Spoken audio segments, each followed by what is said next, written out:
In the world of real estate, there's a rule we all think we know. The lower the price, the faster it sells. Pretty simple, right? Well, in Pine Bluff, Arkansas, that rule is being turned completely on its head.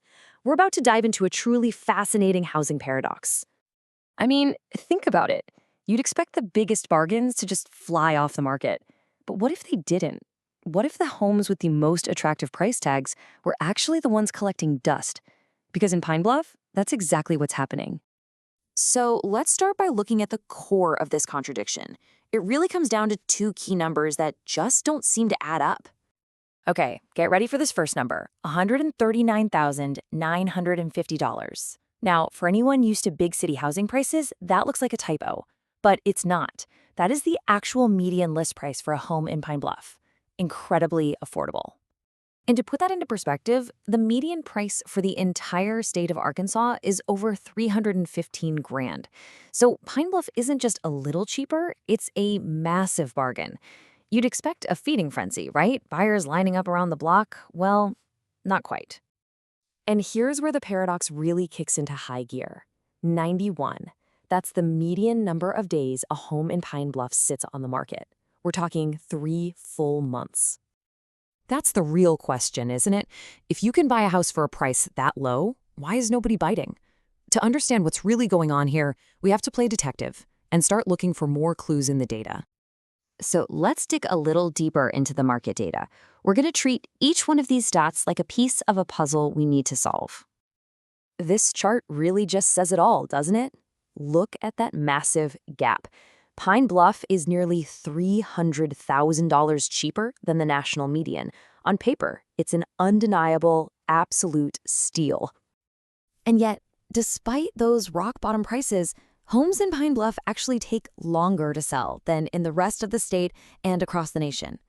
So the cheaper product moves slower. It just doesn't make sense. Yet. Okay, our next clue is a key real estate metric called months of supply. Now that sounds a little technical, but it's pretty simple. It just tells us how long it would take to sell every single home currently listed if no new homes came on the market. It's a great way to measure supply versus demand. And here we go. This is a critical clue. Pine Bluff has over 4 months of supply, which is way more than the state or the nation.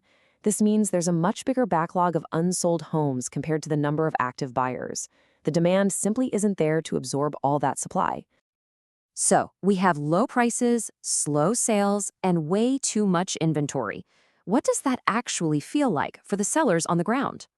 Well, let me throw another number at you, 34.4%.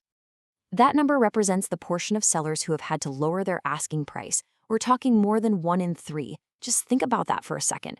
Even with starting prices that are already incredibly low, they're still too high to attract buyers. And this chart just shows that pressure in stark terms. You see that big slice for price cuts, right? But look at what's missing. Price increases? Zero. A flat zero. Not a single seller is even thinking about testing a higher price. It just confirms what all the data has been telling us. The pressure is entirely downwards.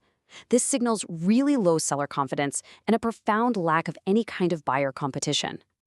So we have all our clues laid out: high inventory, long market times, and widespread price cuts. And when you put them all together, they point to one classic economic conclusion. And this is it.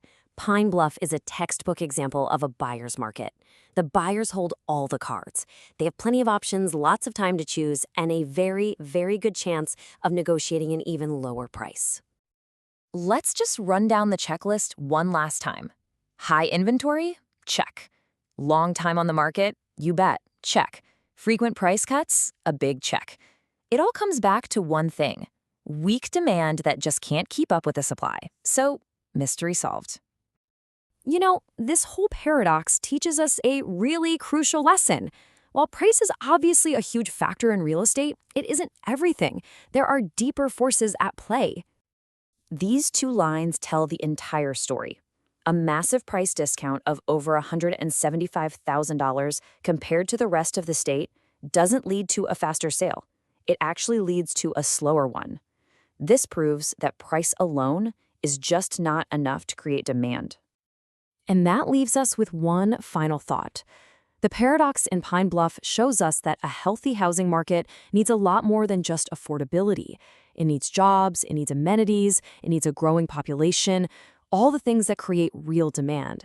So the next time you see a housing bargain that looks almost too good to be true, you might want to ask yourself, what's the real story behind that price tag?